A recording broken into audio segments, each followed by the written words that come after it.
पर नाल दी नाल दूजे पासे एक सियासत इन्हां रैलियां दी दूजी सियासत दिल्ली दे विच चलदी पई है। सिद्धे रूप दे विच दिल्ली दी सरकार नूं अपने तरीके नाल चलाउणा, दिल्ली दे विच अपने तरीके नाल काम करने ते जरिया बनाया जाता है LG अनिल बैजल नूं। इस समय जिहड़े LG ने लैफ्टीनेंट गवर्नर ने, और उस मामले दे विच हुण कुछ तंदां होर निकल के आउंदियां ने कि छोटे छोटे मामलों को बहुत वड्डा करके दिखाया जाता है। आप दे किसी विधायक के उत्ते कोई छोटा जिहा इल्जाम लगदा तो दिल्ली की पुलिस क्योंकि गृह मंत्रालय के अधीन है, 1 मिनट नहीं लाउंदी, उन्होंने जेल तक ले जाने की कोशिश की जाती है। उत्थों भावें अदालती कार्रवाई तो बाद वो सुरखरू होकर वापस आ जाने। तो हुण अंशु प्रकाश के नाल जिहड़ा पिछले दिन कुटमार का मामला एक सामने आया सीगा, अरविंद केजरीवाल के घरे मीटिंग रखी गई सी, उस मामले दे विच तां हुण हालात ये बने हुए आ कि दिल्ली पुलिस ने भारतीय इतिहास दे विच पहली बारी होया कि इदां दा कोई मामला होवे, किसी अधिकारी नाल तू मैं हुई होवे, कुटमार तक भी हुई होवे, ते मुख मंत्री ते उप मुख मंत्री की कॉल डिटेल कढ़ाई होवे। इत्थों तक कि अरविंद केजरीवाल के लैंडलाइन फोन की भी कॉल डिटेल कढ़ाई गई है कि इन्हां दोनों दरमियान किहो जी गल हुई सी, किदां दी साजिश घड़ी है इन्हां ने अंशु प्रकाश जिहड़े मुख सकत्तर ने उन्होंने कुट्टण दे लई। और हुण इस तो बाद इस मामले नूं जिहड़ा वो अनिल बैजल तक ले जाया जाएगा। चर्चा ये भी चलती पई है कि राष्ट्रपति तक भी इस संबंधी जिहड़ी चर्चा की जाएगी कि इसकी पैरवाई किवें कीती जावे। आपराधिक मामला अरविंद केजरीवाल ते मनीष सिसोदिया खिलाफ किवें दर्ज किया जाए इस कुटमार वाले मामले दे विच लैके आके, क्योंकि साबका हालांकि गवाही किसी ने दी पर एक साबका जिहड़े सलाहकार सीगे अरविंद केजरीवाल दे AK जैन वो सरकारी गवाह बने ने, क्योंकि साबका ने देसराज काली जी ते उन्हां दे उत्ते किसी किस्म का प्रभाव दबाव देखा जा सकता जिस तरीके नाल सरकारी गवाह बनते हैं। एक सरकारी गवाह उन्होंने मिलता उस आधार पर जो किया जाता। और इतिहास के पहली बार हो रहा मुख मंत्री उप मुख मंत्री कुटमार के मामले जी कॉल डिटेल कढ़ी जाती है, जस्टिस लोआ मामले कॉल डिटेल लभदियां कोई नहीं। यस ऑफ कोर्स, पर जसवीर दे नाल ही तुसीं देखो कि सुप्रीम कोर्ट अजे कल की गल है, सुप्रीम कोर्ट कितना क्लीयर वर्जन दे के हटी है दिल्ली के मामले दे विच कि लैफ्टीनेंट गवर्नर के अधिकार खेत्र च की आउंदा आ और CM के अधिकार खेत्र दे विच की आउंदा। बहुत ही आप उस वेले भी एक गल कीती सीगी कि इन्हां सारे अधिकारां दे विच एक बहुत बारीक तंद है, वो है नैतिकता। कॉन्स्टिट्यूशन के प्रति तुहाडी नैतिक जिम्मेवारी किन्नी कुछ तुसीं निभाउंदे आ।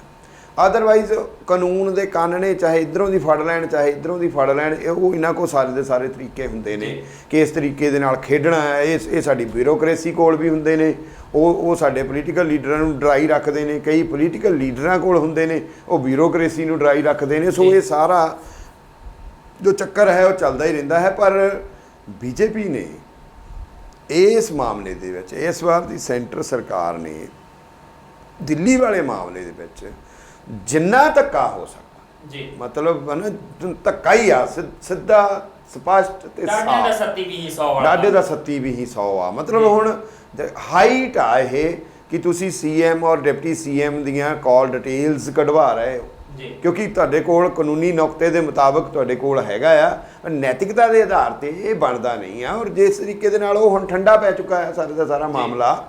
हालांकि जिहड़े ऑफिसर्स ने ऑफिसर्स की लॉबी आ उन्होंने भी दिल्ली सरकार नूं मुआफ नहीं किया है इहो जिहे मामलों के विच। वो अपने तरीके दे नाल ठंडे पै गए, कोर्ट कोलों थोड़ा जिहा जवाबदेही हुंदी है, मतलब फिर भी सुप्रीम कोर्ट आ, उन्होंने ऑर्डर की कोई ना कोई तो असर प्रभाव तुहानूं दिखना ही आ।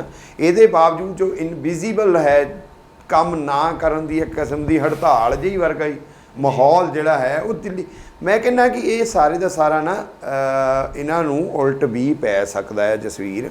कारण यह आ कि ये दिल्ली सरकार नहीं इन्हें डिस्टरबेंस होंदी, कली लोग डिस्टर्ब हो रहे हैं, लोग प्रभावित हो रहे हैं, लोगों के मसले उत्थे ही खड़ गए ने, खड़ोत आ गई दिल्ली दे विच। यस वो सारे मामलों के उत्ते जिहड़ी समस्या खड़ी हो रही है।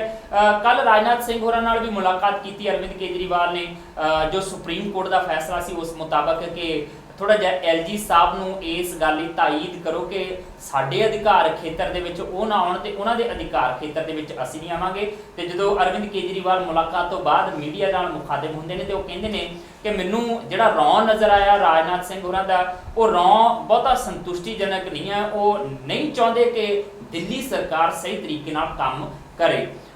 ਰਾਕੇਸ਼ ਨਾਥ ਜੀ, ਲੱਗਦਾ ਨਹੀਂ ਹੈ ਕਿ ਜਿਹੜਾ ਸੁਪਰੀਮ ਕੋਰਟ ਦਾ ਮਾਮਲਾ ਸਾਹਮਣੇ ਆਇਆ, ਜਿਸ ਤਰੀਕੇ ਨਾਲ ਫੈਸਲਾ ਆਇਆ, ਉਸ ਤੋਂ ਬਾਅਦ ਅੰਸ਼ੂ ਪ੍ਰਕਾਸ਼ ਵਾਲੇ ਮਾਮਲੇ ਦੇ ਵਿੱਚ ਦਿੱਲੀ ਪੁਲਿਸ ਨੂੰ ਕੁਝ ਜ਼ਿਆਦਾ ਹੀ ਤੇਜ਼ ਕਰ ਦਿੱਤਾ ਗਿਆ ਹੈ?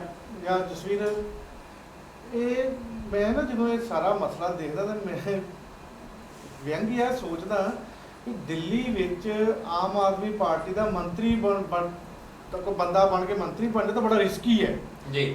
ਐਮਐਲਏ ਵੀ ਬੜੇ ਰਿਸਕ 'ਚ ਰਹਿ ਰਿਹਾ ਆ, ਜਦਕਿ ਅੱਜ ਤੱਕ ਇਦਾਂ ਦੀ ਕੋਈ ਸਮੱਸਿਆ ਨਹੀਂ ਸੀ ਹੈਗੀ। ਔਰ ਇਹ ਹੁਣ ਇੱਕਦਮ ਫਿਰ ਜਦੋਂ ਗੜੇ ਮੁਰਦੇ ਕੱਢਣ ਦੇ ਨੇ, ਇਹਦਾ ਮਤਲਬ ਇਹ ਆ ਵੀ ਬੀਜੇਪੀ ਅਜੇ ਵੀ ਅਕਾਲੀ ਉਹਨੂੰ ਆਮ ਆਦਮੀ ਪਾਰਟੀ ਨੂੰ ਹਜ਼ਮ ਨਹੀਂ ਕਰ ਰਹੀ, ਉਹਨੂੰ ਅਜੇ ਵੀ ਹਜ਼ਮ ਨਹੀਂ ਹੋ ਰਿਹਾ। ਜਦ ਕਿ ਇਸ ਮੁੱਦੇ ਉੱਪਰ ਪੂਰੇ ਭਾਰਤ ਵਿੱਚ ਸੋਸ਼ਲ ਮੀਡੀਆ ਦੇ ਉੱਪਰ ਆਮ ਲੋਕਾਂ ਵਿੱਚ ਬੀਜੇਪੀ ਦੀ ਚੰਗੀ ਤੋਏ ਤੋਏ ਹੁੰਦੀ ਆ ਜੀ। ਪਰ ਫਿਰ ਪਤਾ ਨਹੀਂ ਕਿਹੜੀ ਗੱਲ ਆ ਵੀ ਜਿਹਦੇ ਕਰਕੇ ਉਹ ਫਿਰ ਆਪਣੀ ਤੋਏ ਤੋਏ ਕਰਾਈ ਜਾਂਦੇ ਆ, ਪਰ ਉਹਨੂੰ ਛੱਡਣ ਨਹੀਂ ਰਹੇ ਜੀ। ਜਿਸ ਵਿੱਚ ਮੈਂ ਥੋੜਾ ਹੋਰ ਸੋਚਦਾ ਪਿਆ ਵੀ ਲੈਫਟ ਮੰਨ ਲਓ 2019 ਦੇ ਵਿੱਚ ਸੈਂਟਰ ਦੇ ਵਿੱਚ ਕੋਈ ਹੋਰ ਸਰਕਾਰ ਆ ਜਾਂਦੀ ਹੈ, ਬੀਜੇਪੀ ਦੀ ਨਹੀਂ ਰਹਿੰਦੀ ਜਾਂ ਐਨਡੀਏ ਨਹੀਂ ਰਹਿੰਦੀ, ਕੋਈ ਹੋਰ ਸਰਕਾਰ ਆ ਜਾਂਦੀ ਆ, ਕਿ ਉਦੋਂ ਉਹ ਜਿਹੜੀ ਸਰਕਾਰ ਆ ਬੀਜੇਪੀ ਵਾਲਾ ਰੁਖ ਅਪਣਾਏਗੀ ਜੀ। ਜੇ ਤੇ ਅਪਣਾਉਂਦੀ ਹੈ ਉਹਦੇ ਕੁਝ ਹੋਰ ਡਾਇਮੈਂਸ਼ਨ ਨਿਕਲ ਗਏ। ਜੇ ਪਹਿਲਾਂ ਵਾਲਾ ਹਿਸਾਬ ਕਿਤਾਬ ਰਹਿੰਦਾ ਵੀ ਜਿਹੜਾ ਅੱਜ ਤੱਕ ਐਲਜੀ ਤੱਕ ਲੋਕਾਂ ਨੂੰ ਪਤਾ ਹੀ ਨਹੀਂ ਸੀ ਐਲਜੀ ਦਾ ਦਿੱਲੀ ਬਾਰੇ, ਬਿਲਕੁਲ, ਤਾਂ ਉਹ ਇਹ ਕੁਝ ਸਿਚੁਏਸ਼ਨਸ ਬਣ ਗਈਆਂ। ਉਦੋਂ ਕੀ ਬਣੇਗਾ, ਉਹ ਕਿ ਸਾਰੀਆਂ ਸਿਚੁਏਸ਼ਨ ਕੀ ਸਮੀਕਰਨ ਬਣਦੇ ਨੇ, ਉਹਦੇ ਨਾਲ ਲੋਕਾਂ ਨੂੰ ਵੀ ਇੱਕ, ਫਿਰ ਸਾਨੂੰ ਪੱਤਰਕਾਰਾਂ ਨੂੰ ਵੀ ਇੱਕ ਮਿਲੇਗਾ ਕੰਪੈਰੀਜ਼ਨ ਕਰਨ ਦਾ। ਉਹ ਤਾਂ ਭਵਿੱਖੀ ਸੰਭਾਵਨਾਵਾਂ ਨੇ ਨਾ ਕਿ ਸਰਕਾਰ ਬਣਦੀ ਹੈ ਤੇ ਕੀ ਹੁੰਦਾ ਹੈ, ਕਿਵੇਂ ਹੁੰਦਾ, ਹਾਲ ਦੀ ਘੜੀ ਧੱਕੇਸ਼ਾਹੀ ਜੋ ਕੁਝ ਹੋ ਰਿਹਾ ਸੀ, ਹਾਲ ਦੀ ਘੜੀ ਧੱਕੇਸ਼ਾਹੀ ਹੈ, ਉਹਦੇ ਬਾਰੇ ਸਰਾਸਰ ਧੱਕੇਸ਼ਾਹੀ ਹੈ। ਤੇ ਇਸ ਸਭ ਦੇ ਵਿੱਚ ਜਿਹੜੀ ਪਾਰਟੀ ਨੈਤਿਕਤਾ ਦੀਆਂ ਦੁਹਾਈਆਂ ਪਾਉਂਦੀ ਹੈ ਪੂਰੇ ਮੁਲਕ ਦੇ ਵਿੱਚ, ਸਪਰਾ ਜੀ, ਉਹਦੀ ਨੈਤਿਕਤਾ ਕਿੱਥੇ ਖੜੀ ਹੁੰਦੀ ਹੈ? ਜੇ ਅਸੀਂ ਅੱਜ ਇੱਥੇ ਚਰਚਾ ਕਰਦੇ ਹਾਂ ਤੇ ਘੱਟੋ ਘੱਟ ਜਿਹੜਾ ਦਿੱਲੀ ਦੇ ਲੋਕ ਜਿਹੜੇ ਹੰਢਾ ਰਹੇ ਆ ਇਸ ਸਾਰੇ ਕੁਝ ਨੂੰ, ਉਹ ਵੀ ਤਾਂ ਮਹਿਸੂਸ ਕਰਦੇ ਹੋਣਗੇ ਕਿ ਭਾਰਤੀ ਜਨਤਾ ਪਾਰਟੀ ਦੀ ਕੇਂਦਰ ਦੀ ਸਰਕਾਰ ਜੇ ਕੇਜਰੀਵਾਲ ਨਾਲ ਨਹੀਂ ਲਿਹਾਜ਼ ਕਰਨਾ ਤੇ ਘੱਟੋ ਘੱਟ ਸਾਡੇ ਨਾਲ ਤਾਂ ਲਿਹਾਜ਼ ਕਰ ਹੀ ਸਕਦੀ ਹੈ। ਬਿਲਕੁਲ ਬਿਲਕੁਲ ਜਸਵੀਰ ਜੀ, ਇਹ ਚਾਹੇ ਇੱਕ ਗੱਲ ਜਿਹੜੀ ਇੱਕ ਸ਼ਬਦ ਦਾ ਯੂਜ਼ ਕੀਤਾ ਸੀ ਕੇਜਰੀਵਾਲ ਨੇ, ਅਰਾਜਕਤਾਵਾਦੀ ਹੈ ਕਿ ਮੈਂ ਅਨਾਰਕਿਸਟ ਹਾਂ, ਪਰ ਅਨਾਰਕਿਸਟ ਬਿਹੇਵੀਅਰ ਜਿਹੜਾ ਹੈ ਉਹ ਬੀਜੇਪੀ ਦਾ ਨਜ਼ਰ ਆ ਰਿਹਾ ਹੈ। ਕਿਉਂਕਿ ਬੀਜੇਪੀ ਜਿਹੜੀ ਸਰਕਾਰ ਹੈ ਉਹ ਪੂਰੇ ਦੇਸ਼ ਦੀ ਸਰਕਾਰ ਹੈ, ਪਰ ਉਹ ਸਿਰਫ ਬੀਜੇਪੀ ਦੀ ਸਰਕਾਰ ਬਣ ਕੇ ਮਤਲਬ ਇੱਕ ਸੰਘ ਦੀ ਸਰਕਾਰ ਵਾਲਾ ਰਵੱਈਆ ਅਪਣਾ ਰਹੀ ਹੈ। ਜਿਵੇਂ ਪ੍ਰਧਾਨ ਮੰਤਰੀ ਮੋਦੀ ਵੀ ਦੇਸ਼ ਦਾ ਪ੍ਰਧਾਨ ਮੰਤਰੀ ਹੋਣ ਦੀ ਬਜਾਏ ਬੀਜੇਪੀ ਦਾ ਪ੍ਰਧਾਨ ਮੰਤਰੀ ਜ਼ਿਆਦਾ ਨਜ਼ਰ ਆਉਂਦੇ ਆ। ਤੇ ਇਹ ਜਿਹੜਾ ਰਵੱਈਆ ਹੈ ਮੇਰੇ ਖਿਆਲ ਦੇ ਵਿੱਚ 2019 ਦੇ ਵਿੱਚ ਹੀ ਇਸੇ ਰਵੱਈਏ ਨੇ ਬਹੁਤ ਸਾਰੇ ਰਿਜ਼ਲਟਸ ਦਿਖਾ ਦੇਣੇ ਆ, ਬਹੁਤ ਸਾਰੇ ਚੇਂਜਸ ਦਿਖਾ ਦੇਣੇ ਆ ਇੰਡੀਅਨ ਪੋਲਿਟਿਕਸ ਦੇ ਵਿੱਚ ਤੇ ਕਾਫੀ ਸਾਰੀਆਂ ਸਟੇਟਸ ਦੇ ਵਿੱਚ ਵੀ ਜੀ। ਬਹੁਤ ਸਾਰੀਆਂ ਤਬਦੀਲੀਆਂ ਜਿਹੜੀਆਂ ਉਹ ਤਬਦੀਲੀਆਂ ਨਜ਼ਰ ਆਉਣੀਆਂ ਵੀ ਸ਼ੁਰੂ ਹੋ ਗਈਆਂ, ਇਸੇ ਕਰਕੇ ਤਰਲੋ ਮੱਛੀ ਹੋਈ ਨਜ਼ਰ ਆਉਂਦੀ ਹੈ ਭਾਰਤੀ ਜਨਤਾ ਪਾਰਟੀ। ਕਿਉਂਕਿ ਸਮਾਂ ਬਹੁਤ ਥੋੜਾ ਰਹਿ ਗਿਆ। 2019 ਦੇ ਵਿੱਚ ਤਕਰੀਬਨ 8 ਕੁ ਮਹੀਨੇ ਦਾ ਸਮਾਂ ਮੰਨਿਆ ਜਾ ਰਿਹਾ ਕਿ ਬਾਕੀ ਹੈ 2019 ਦੀਆਂ ਚੋਣਾਂ ਦੇ ਲਈ, ਜਿਹਦੇ ਵਿੱਚ 2 ਮਹੀਨਿਆਂ ਦਾ ਸਮਾਂ ਸਿੱਧੇ ਹੀ ਚੋਣ ਪ੍ਰਚਾਰ ਨੂੰ ਜਿਹੜਾ ਅਸੀਂ ਦੇ ਦਿੰਦੇ ਹਾਂ ਤੇ 6 ਮਹੀਨਿਆਂ ਦਾ ਸਮਾਂ, ਵੈਸੇ ਤਾਂ ਚੋਣ ਪ੍ਰਚਾਰ ਹੁਣ ਤੋਂ ਹੀ ਆਰੰਭ ਦਿੱਤਾ ਗਿਆ, ਸੋ 6 ਮਹੀਨਿਆਂ ਦਾ ਸਮਾਂ ਜਿਹੜਾ ਆ ਕਹਿ ਸਕਦੇ ਹਾਂ ਬਾਕੀ ਹੈ। ਇਹਨਾਂ 6 ਮਹੀਨਿਆਂ ਦੇ ਵਿੱਚ ਕੇਂਦਰ ਦੀ ਸਰਕਾਰ ਜੇ ਇਸ ਤਰੀਕੇ ਦੀਆਂ ਕਾਰਵਾਈਆਂ ਕਰਦੀ ਰਹੇਗੀ ਕਿ ਹੋਰਨਾਂ ਸਰਕਾਰਾਂ ਨੂੰ ਡਿਸਟਰਬ ਕਰਨਾ ਆ ਤੇ ਆਪਣੀ ਧਾਕ ਬਣਾਉਣ ਦੀ ਕੋਸ਼ਿਸ਼ ਕਰਨੀ ਆ, ਤੇ ਲੋਕਾਂ ਦੇ ਮਨਾਂ ਦੇ ਵਿੱਚ ਭਾਰਤੀ ਜਨਤਾ ਪਾਰਟੀ ਦੇ ਪ੍ਰਤੀ ਜੋ ਲਗਾਵ 14 ਦੇ ਵਿੱਚ ਨਜ਼ਰ ਆਇਆ ਸੀਗਾ, ਸ਼ਾਇਦ ਉਹ ਖੁੰਡਾ ਹੋ ਜਾਏਗਾ 2019 ਦੇ ਵਿੱਚ ਜਾ ਕੇ, ਔਰ ਮੁਸ਼ਕਲਾਂ ਜਿਹੜੀਆਂ ਭਾਜਪਾ ਦੀਆਂ ਵੱਧ ਸਕਦੀਆਂ ਨੇ।